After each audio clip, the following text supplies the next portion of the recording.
శ్రీ గురు చరిత్రము 10వ అధ్యాయము. తెలుగు శ్లోకానికి తెలుగు అర్థం. శ్రీ గణేశాయ నమః. శ్రీ సరస్వత్యే నమః. శ్రీపాదవల్లభ శ్రీ నరసింహ సరస్వతి శ్రీ గురు దత్తాత్రేయాయ నమః. శ్రీ గురుభ్యో నమః. శ్రీమాత్రే నమః. అవధూత పరమహంస పరివ్రాజకాచార్య శ్రీ శ్రీ శ్రీ బోధానందేంద్ర సరస్వతీయతి శ్రీ పాదుకాం స్మరామి. 1వ శ్లోకం. శ్రీ గణేశాయ నమః. శ్రీ దత్తాత్రేయాయ నమః. శ్రీపాదులు వారి మహత్యమును నిచ్చగలవాడయి నామధారకుడు సిద్ధుని వచనములను విని సిద్ధునికి నమస్కరించి ఇట్లడిగెను. శ్రీపాదులు వారు కొరవపురమునందుంటూనే మరి ఒక అవతారము నెత్తిరని సెలవిచ్చితిరి. ఆ కథను విస్తారముగా తెలుపుడు. సిద్ధుడిట్లనెను. శ్రీపాదులు వారి మహత్యమును తెలుపతరమా నామధారక. వారు విశ్వవ్యాపి పరమాత్మ, నానా రూపములు ధరించగల వారైనను పుట్టుకులేనివాడే. భక్త వరుదుడయి కార్యనిమిత్తము వేరొక అవతారము నెత్తినను గుప్తరూపమున ఆ కొరవపురమున ఆ విభుడు నివసించుచున్నాడు. 5వ శ్లోకం. పరశురాముడు చిరంజీవి అయ్యి ఉన్నాడని వింటిని కదా. ఆ అవతారము తర్వాత అనేక అవతారములు వచ్చినవి కదా. పరశురాముడు శ్రీ మహావిష్ణువు అవతారము. ఆ అవతారము చిరంజీవి అయినను శ్రీ మహావిష్ణువు మరలా అవతారములు నెత్తెను. పరశురామ అవతారమున్నను ఆ అపరవస్తువు ఇంకొక రూపు ధరించి కార్యములు నిర్వహించగలదని చెప్పుట ఇచ్చట తెలుపబడినది. బ్రహ్మ విష్ణు శివరూపి అయ్యి ఉత్పత్తి స్థితి లయములను చేయుచు అంతటా ఉన్నవాడయ్యను. ఆ నారాయణుడు ఇక్కడ వసించును. ఆ హృషికేశుడు దుర్వాసుని శాపము నంగీకరించి తన భక్తుల రక్షించుటయందు సమర్థుడైన శ్రీహరి ధర్మమును సాధుజనులను దేవతలను రక్షించుటకయి అవతరించుచుండును. త్రిమూర్తి అవతారమే అయిన శ్రీపాదుల సంపూర్ణతనెవరు తెలుసుకొనగలరు. ఏ కొరవపురమందు ఆ త్రిమూర్తి నివసించునో ఆ కొరవపురము నిధియే. మానవులే ఏ కోరికలను కోరుకుందరో అవి అన్నీయు ఈ క్షేత్ర దర్శనము చేతనే తీరును. శ్రీగురుడిక్కడ నివసించుటచే ఆ క్షేత్రము కామధేనువైనది. భూతలమందు శ్రీపాదుల స్థానమైన ఈ కొరవపురం మహిమ ఎవరు వర్ణించగలరు?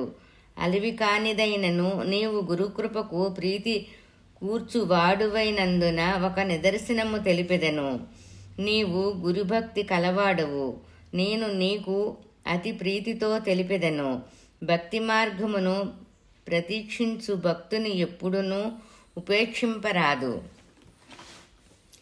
ఎవనికైతే తీవ్రమైన దృఢమైన భక్తియుండునో అట్టి ధీరుడు ఆ చిరకాలముననే ఇహలోక సౌఖ్యములు ననుభవించి మోక్షమును పొందును. ఓ నామధారక, మునుపు చెప్పిన దృష్టాంత కథను వినుము. కాశ్యప గోత్రుజుడైన వల్లభేశుడను విప్రుడు ఉండెను. అతడు మంచి శీలము కలవాడు, ఆచారవంతుడు. కుటుంబ పోషణకయ్యి వ్యాపార వృత్తిని స్వీకరించెను. ప్రతి సంవత్సరమును శ్రీపాద దర్శనమునకయ్యి కొరవపురమునకు పోవుచుండెడువాడు.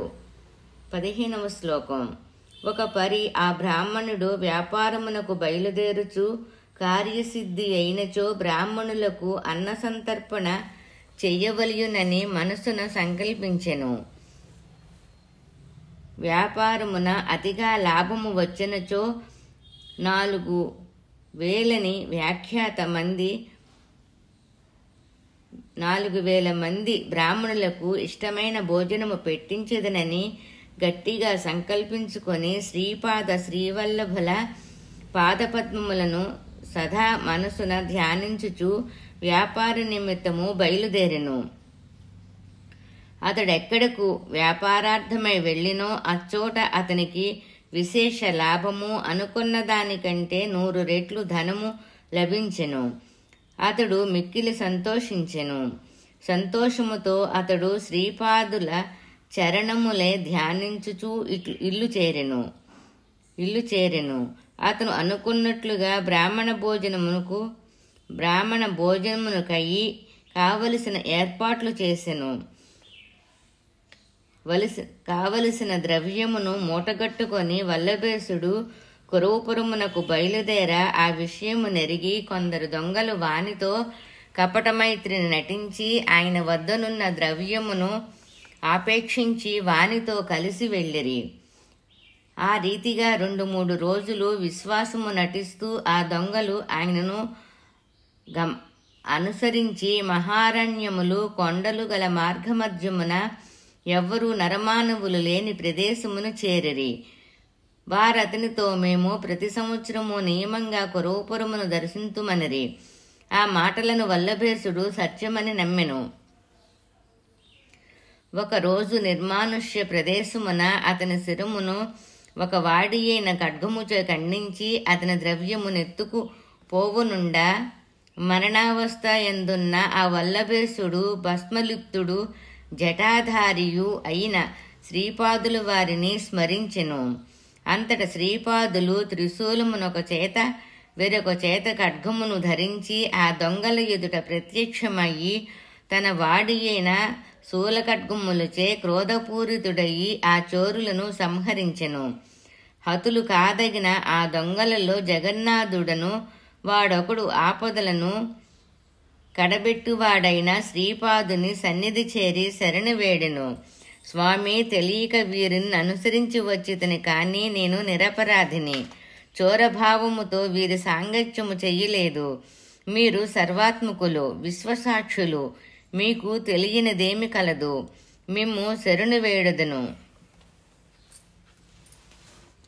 నవమాసములు నిండగా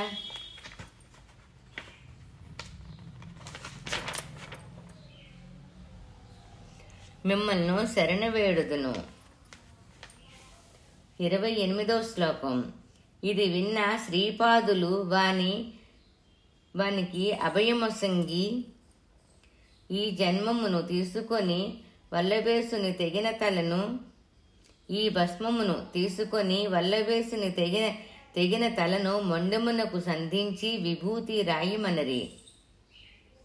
ఆ రీతిగా అతని శిరస్సును భుజములు వాని కంఠముపై చేర్చి భస్మమును రాయిచుండగా శ్రీపాదులు వారు అతనిని అమృత దృష్టితో చూచిరి. అతడు వెంటనే పునర్జీవితుడయ్యెను. తర్వాత రాత్రి గడిచెను. సూర్యుడు ఉదయాద్రి నెక్కెను. శ్రీపాదులు అదృశ్యలైరి. ఆ చోరుడక్కడే కూర్చొని ఉండెను. నిద్ర నుండి మేల్కొంచినట్లు వల్లభేసుడు లేచి హతుసుడయి చోరుని చూచి, నన్నెందుకు నీవు కాపాడుచున్నావు? వీరునెవరు చంపిరి తెలుపుము అనెను. అతడిట్లు తెలిపెను. ఓ బ్రాహ్మణ, చిత్రమే జరిగినది. ఒక తాపని వచ్చి తన శూలముచే ఈ దొంగలను సంహరించెను. వారు నిన్ను రక్షింప నన్ను నియోగించి మంత్రించిన భస్మము చే తెగిన నీ శీర్షమును అతికించి నిన్ను పునర్జీవితుని చేసిరి. ఇప్పటి వరకు ఇక్కడ నీ ఉండి అతడు ఇప్పుడే అదృశ్యుడయ్యెను. నీ ప్రాణము రక్షించవచ్చిన ఆ ముని ఎవరో నాకు తెలియదు.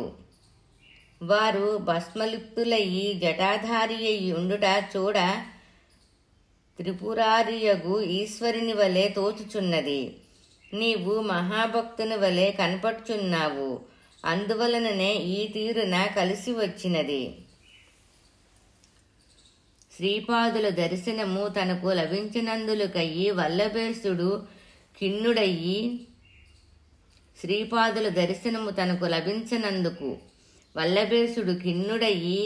తన ధనముతో గురుస్థానమైన కురవపురము చేరెను. కురవపురమున శ్రీపాదుల పాదుకులను శ్రద్ధతో నానా ఉపచారములతో పూజించి 4,000 మంది బ్రాహ్మణులకు శ్రద్ధతో భోజనమిడెను. కొరవపురమున ఈ రీతిగా అనేకులు సిద్ధి పొందిరి. ఈ తీరున ఆ కొరవపురమున శ్రీపాదులు వారి పాదుకులు ప్రసిద్ధములయ్యెను. ఓ నామధారక, శ్రీపాదులు కొరవపురమున నిస్సందేహముగా అదృశ్య రూపమున సర్వదా నివసించుచున్నారు. ఓ నామధారక, శ్రీపాదులు కొరవపురమున నిస్సందేహముగా అదృశ్య రూపమున సర్వదా నివసించుచున్నారు. అనేక అవతారములు గల నారాయణుడిక్కడ అవతరించునను, ఇక్కడ ఉన్నను సర్వత్రా పరిపూర్ణుడై ఉండును. ఇక్కడ ఉన్నను శ్రీపాదులు ప్రాకృత దృష్టికి గుప్తముగా ఉన్నారు. వారే తదుపరి నరసింహ సరస్వతి అను పేర అవతరించిరి. గంగాధరుడను బ్రాహ్మణుని కుమారుడైన సరస్వతి అను పేరు ప్రసిద్ధుడైన వాడు గురుచరిత్రమును సవిస్తరముగా చెప్పెను. ఇది వినువారుల మనసును హరించును. ఇది విన్నంతనే అన్ని కోరికలను శీఘ్రముగా తీర్చి సంపదలు నొసంగును. ఇతి శ్రీ సిద్ధనామధారక సంవాద రూపేణ సర్వసత్యాఖ్య గంగాధరాత్మజ విరచిత నరసింహ సరస్వత్యపాఖ్యాన సంజిత మహారాష్ట్ర భాషాన్విత గురుచరిత్ర సమానార్థయాం శ్రీ వాసుదేవానందయతి విరచితయాం శ్రీ గురు సంహితాయాం జ్ఞానకండే 10థోऽధ్యాయః. శ్రీ దత్తార్పణమస్తు. ఓం శ్రీ దత్తాత్రేయార్పణమస్తు. శ్రీ గురుభ్యో నమః. శ్రీమాత్రే నమః. అవధూత పరమహంస పరివ్రాజకాచార్య శ్రీ బోధానంద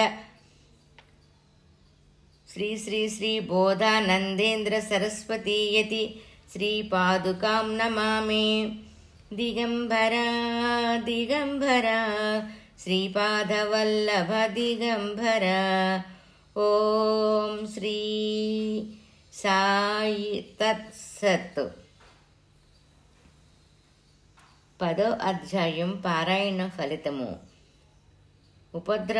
ఉపఘాతములు నివారింపబడును. శ్రీ దత్తాత్రేయార్పణమస్తు.